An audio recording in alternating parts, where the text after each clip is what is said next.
Monsieur le Président, chers confrères, Mesdames, Messieurs, la causalité a toujours été, est aujourd'hui et sera encore pour longtemps un des thèmes majeurs de la médecine.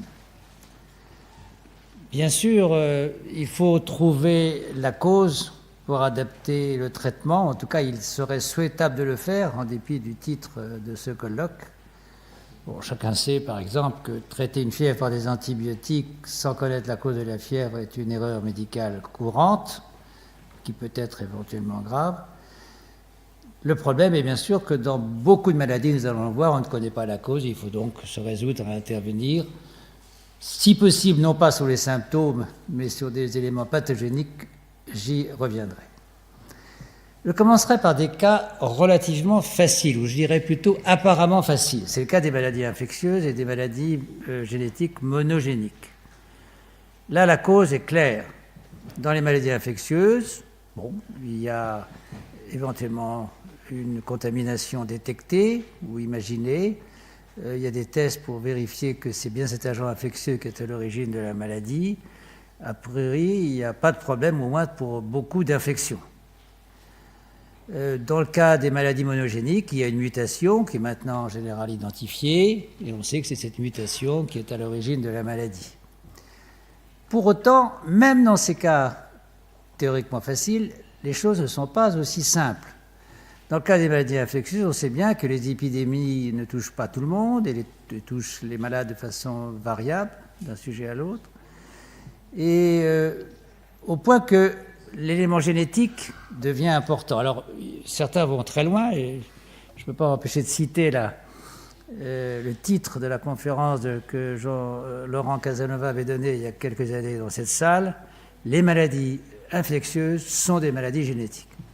C'est quand même exagéré, parce que les agents infectieux restent présents, il peut y avoir des épidémies d'agents nouveaux qui ressortent, qui réémergent, comme Ebola ou beaucoup d'autres. Il n'en reste pas moins que la génétique est importante. Paradoxalement d'ailleurs, s'agissant des travaux de Jean-Laurent Casanova, pour lesquels j'ai beaucoup d'admiration et de respect, moi j'ai une interprétation complètement différente de la sienne. Ce qui est remarquable, c'est que la cause, dit-il, de maladies infectieuses graves, particulières, la BCG, cette encéphalomyélite herpétique, c'est une mutation dans des gènes qui sont d'une grande importance immunologique. Et pourtant, les personnes porteurs de cette mutation ne sont pas malades, à part cette sensibilité particulière à cette maladie rare et grave qui a attiré l'attention sur eux. Donc, dans le cas particulier, sans doute pour des phénomènes de redondance, la mutation n'est la cause que de maladies très particulières, ce qui est assez intéressant. Dans le cas des maladies monogéniques, je ne vais pas m'attarder longtemps sur ce sujet. Bon, certes, il y a la mutation qui est la cause de la maladie, mais à partir de ça, il y a beaucoup d'autres choses à prendre en considération, en particulier tous les problèmes de pénétrance. On sait que dans certaines maladies monogéniques, la maladie apparaît de façon variable selon les individus et parfois n'apparaît pas. Et puis de toute façon, il y a eu un fondateur qu'on arrive parfois à retrouver dans une forme de glaucome qui sévissait dans le nord de la France. On a retrouvé le fondateur chez qui a été apparue la mutation il y a 300 ou 400 ans. Et on peut se poser la question de savoir pourquoi, comment cette mutation est apparue. J'y reviendrai à la fin de mon exposé. Alors, ces cas où la situation est apparemment facile sont les plus rares. Bon, les maladies infectieuses ne sont pas rares, mais à part cette exception, dans l'ensemble, nous sommes en médecine, on est dans la situation le plus fréquemment où on a du mal à trouver la cause et finalement, très souvent, on ne la trouve pas. Alors, avant d'aller plus loin, je voudrais dire quelques mots sur les définitions, parce que des mots sont utilisés de façon un peu rapide et souvent inadaptés. L'étiologie, ce n'est pas la cause, c'est la recherche de la cause, chacun sait. La prédisposition, ce n'est pas non plus la cause, c'est une situation qui favorise la survenue d'une maladie, mais qui n'est pas obligatoire, heureusement. Il en est de même pour le risque. Le risque, il s'agit d'un risque génétique ou d'un risque environnemental, c'est simplement une possibilité de survenue accrue par rapport à la population. Et je veux dire que j'ai été beaucoup choqué, si je reprends l'exemple du glaucome, d'entendre des ophtalmologistes, je ne sais pas si José Sahel est dans la salle, dire par exemple que l'hypertension oculaire est un facteur de risque du glaucome, alors que le traitement l'abaissement de la tension oculaire arrête la progression de la maladie complètement. Alors je veux bien que l'on admette que l'hypertension oculaire n'est qu'un chaînon pathogénique dans la physiopathologie de la maladie, mais dire que ce n'est pas associé à la cause, c'est un facteur de risque. Là, je trouve qu'il y a, d'une certaine façon, un contresens. Le terme de pathogénie est d'ailleurs souvent confondu avec la cause. Il faut bien distinguer les mécanismes de la cause. Les mécanismes, on arrive à les trouver dans beaucoup de maladies, mais la cause est beaucoup plus incertaine. Si je prends l'exemple du diabète, dont je vais parler dans un instant, eh bien, on connaît relativement bien la pathogénie, la physiopathologie, comme on dit. La cause reste mystérieuse. Alors, comment se présentent les choses dans la pratique pour ces maladies où la cause n'est pas évidente? Il y a des cas qui ne sont pas simples et qui rappellent des situations connues. C'est la sommation de plusieurs facteurs. Et là, je pense, par analogie, aux accidents d'avion. Chacun se souvient, par exemple, de l'accident Lyon-Strasbourg, où il a malheureusement disparu un de nos collègues qu'on connaît bien. Eh bien, il a été dit, bon, je ne suis pas un spécialiste, il a été dit que l'accident était dû à la coexistence de plusieurs causes ou facteurs de risque.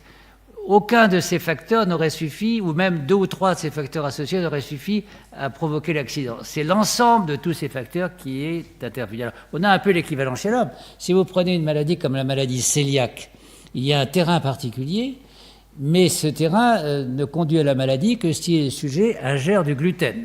Le gluten en soi n'a rien de toxique. Quelqu'un qui n'a pas la prédisposition ou le terrain de la maladie cœliaque peut manger autant de gluten qu'il veut, il n'arrivera à rien. Donc il y a coexiste, et c'est vrai pour beaucoup de facteurs de l'environnement. Le plus souvent, la situation est encore plus compliquée parce que ce n'est pas 2 ou 3 facteurs, mais un ensemble de facteurs. On parlait à l'instant de maladies multifactorielles, et c'est tout le problème que je voudrais maintenant discuter. Qui dit multifactoriel dit souvent polygénique et lié à l'environnement. Alors la génétique, bien sûr, a fait des progrès extraordinaires, en particulier pour les maladies monogéniques. C'est beaucoup plus subtil pour les maladies polygéniques. Nous allons le revoir dans un instant, en particulier pour le diabète. Il peut s'agir, bien sûr, de séquences anormales, d'une mutation dans le génome issu des parents, et ça donne lieu à des maladies héréditaires, avec d'ailleurs la notion qui échappe à certains, c'est que l'hérédité, hormis ces cas vraiment caricaturaux, n'est pas toujours aussi simple à saisir. Dans les maladies polygéniques, il y a parfois une hérédité, je vous le verrai pour le diabète, mais dans d'autres cas, le facteur génétique existe, mais est tellement dilué dans d'autres éléments, d'autres facteurs prédisposant à la maladie, qu'on ne voit plus l'hérédité au sein d'une famille, dans une maladie qui a pourtant un facteur génétique important.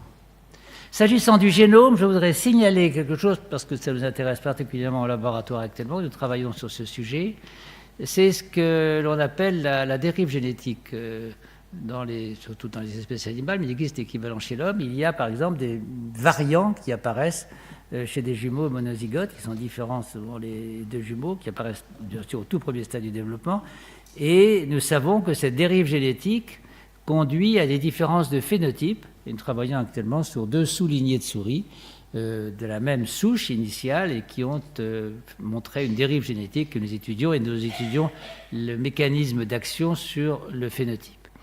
Il y a l'épigénome, l'épigénétique, qui est un autre niveau d'intervention qui peut modifier la cause d'une maladie ou son expression. Et c'est intéressant parce que l'environnement peut apporter des modifications épigénétiques indépendantes des séquences de l'ADN.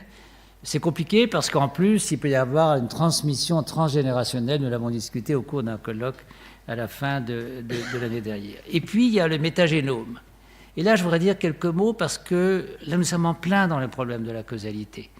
Parce que le métagénome est celui, avant tout, des microbiotes intestinales. Il y a des métagénomes qui commencent à être étudiés dans d'autres parties du corps, mais c'est au niveau de l'intestin, surtout que ça a été fait. Et on a trouvé une association, une corrélation entre une réduction de la diversité du microbiote intestinal et la présence de certaines maladies, obésité, diabète de type 2, maladies auto-immunes et allergiques.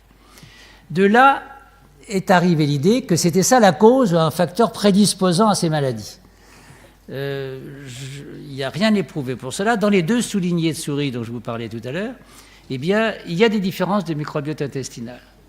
Lorsqu'on fait des transferts, ce qu'on appelle les transplantations fécales, d'une sous-lignée à l'autre, on transfère la différence de microbiote. Autrement dit, les microbiotes, on transfère la composition du microbiote de la souris donneuse. Néanmoins, on ne modifie pas le phénotype. Tout laisse penser que dans certains cas au moins, et c'est vrai pour obésité et alimentation, la réduction, la diversité du microbiote peut être secondaire à la maladie, à l'inflammation en particulier, plutôt que le contraire. Vous voyez que là aussi, il y a un vrai sujet.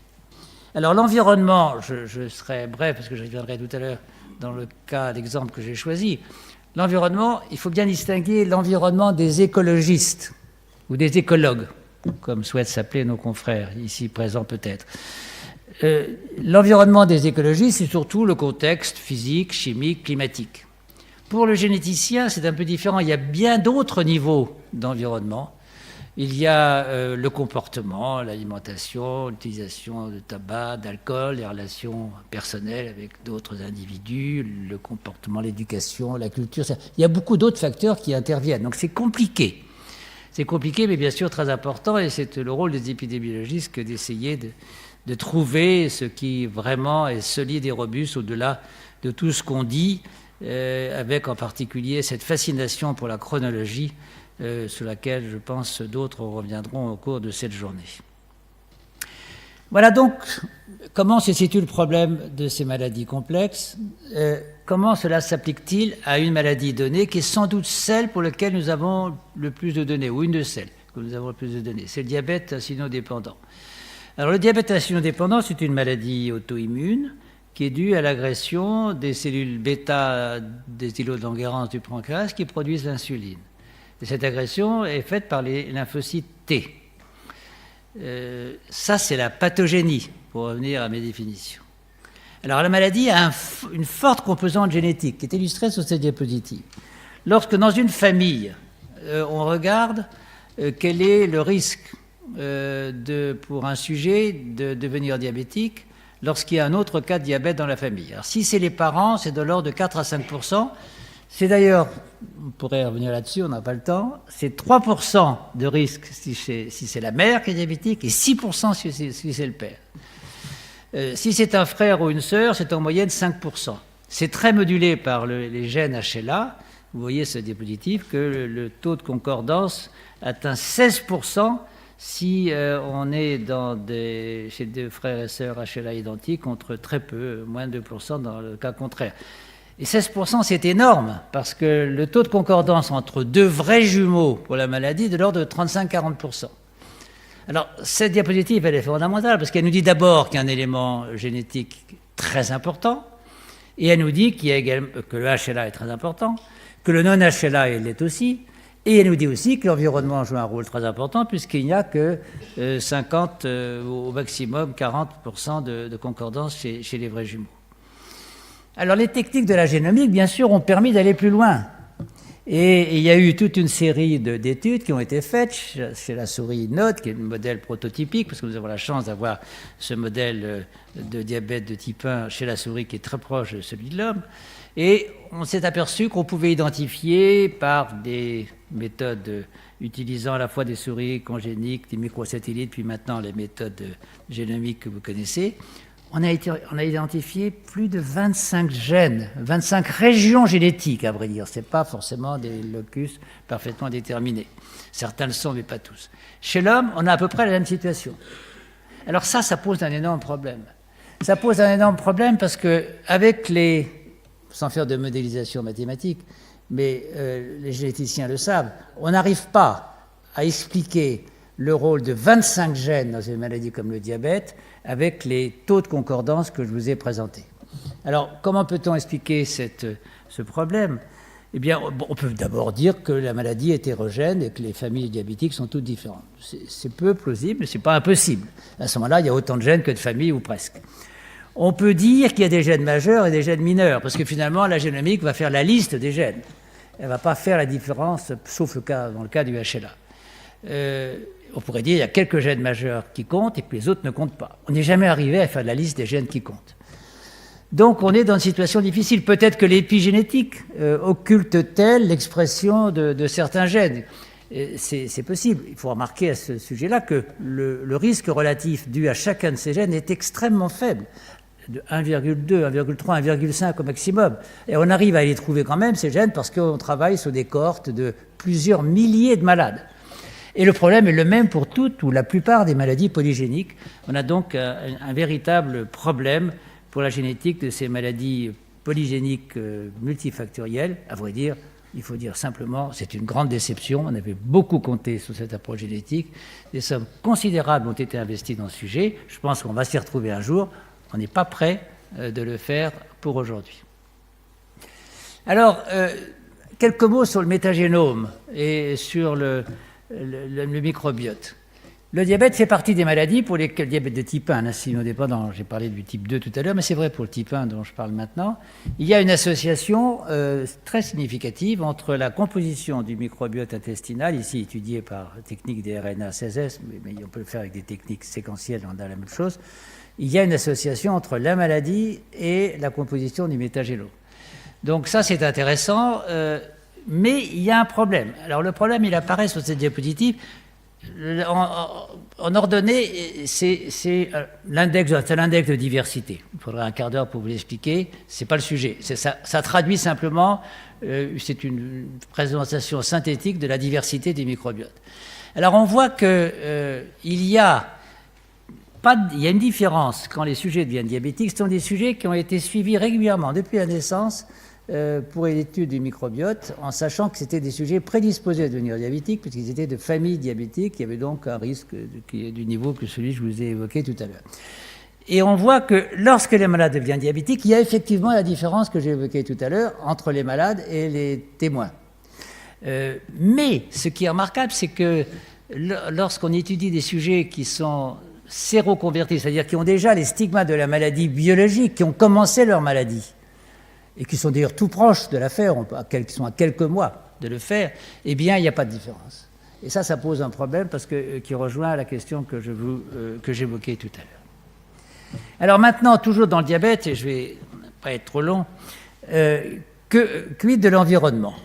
Bien sûr, beaucoup d'études ont été faites dans le diabète de type 1. On a recherché un virus avec acharnement, comme dans d'autres maladies auto-immunes, la sclérose en plaques en particulier.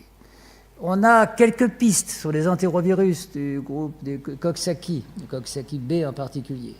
Mais on n'a jamais réussi à emporter la conviction, on n'arrive pas à démontrer le rôle, une corrélation entre la présence, le rôle de ces virus et le début de la maladie. Alors, peut-être est-ce dû au fait que l'infection virale est survenue 10 ans avant la découverte de la maladie et qu'on en a perdu la trace 10 ans après.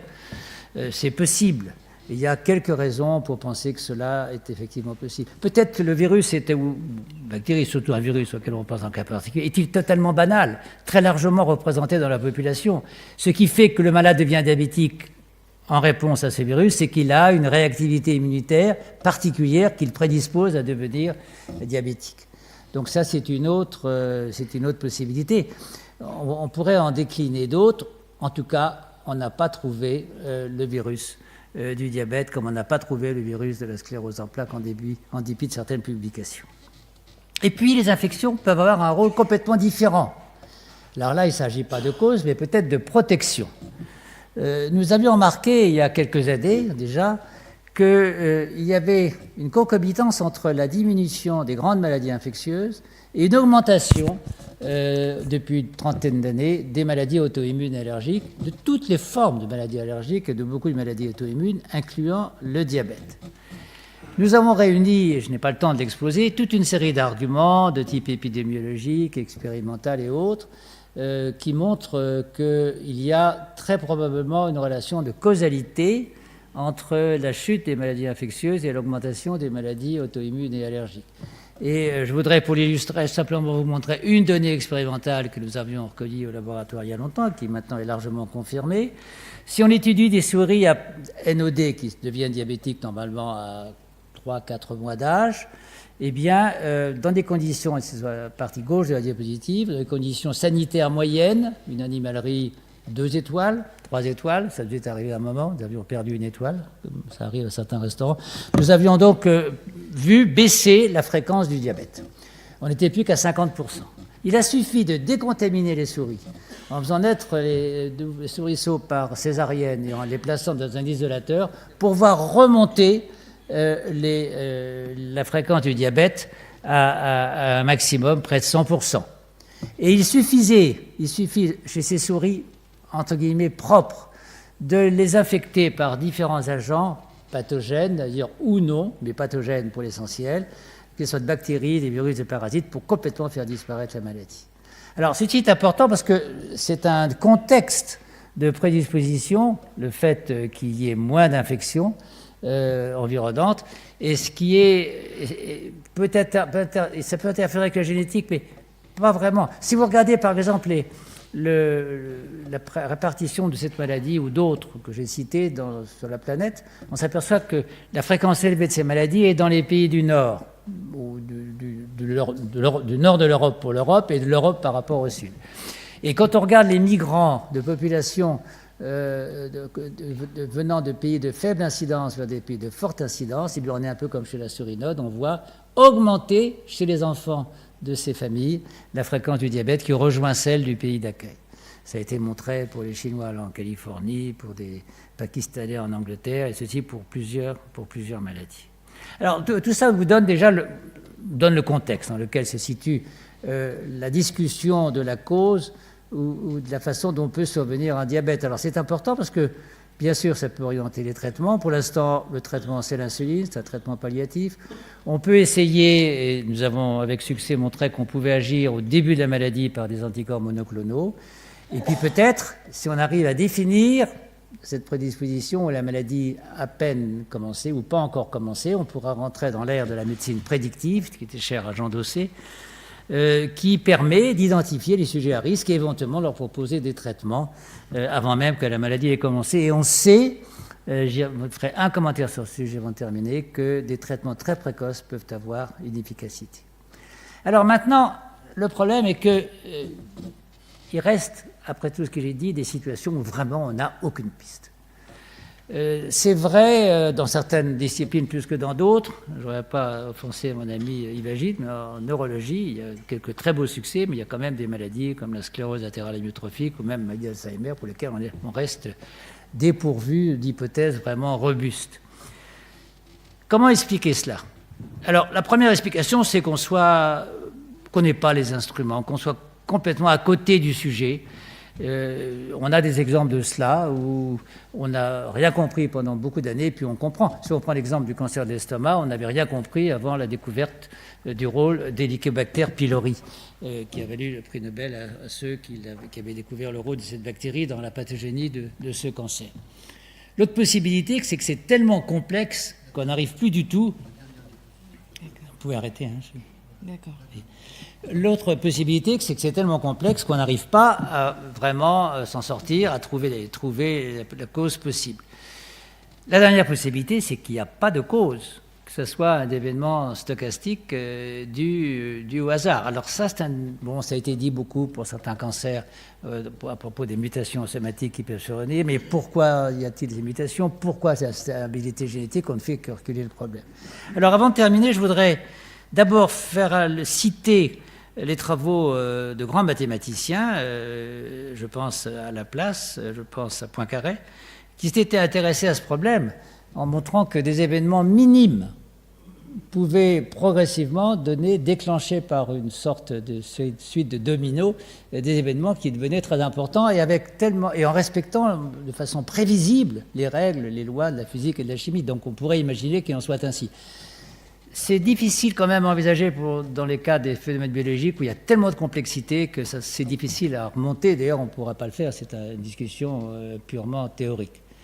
Alors, cet effet papillon dont on parle souvent, bon, on peut l'imaginer dans certaines situations, mais c'est quand même difficile à admettre. Et la théorie du chaos aussi s'applique sans doute peu, encore que, et c'est là, je faisais allusion à ça il y a un instant, on sait que chez la sourinode, qui va devenir diabétique à quelques mois d'âge, eh bien, une intervention minime dans les 3 premières semaines de la vie peut complètement arrêter la maladie après. Et des choses trivial. L'injection d'un produit chimique ou de différents produits chimiques peut le faire, ou certains régimes, enfin des choses relativement simples, qui montrent bien que quand même, il y a la possibilité que si on intervient très tôt, de façon à un moment où la maladie n'est pas là du tout, on peut modifier les choses.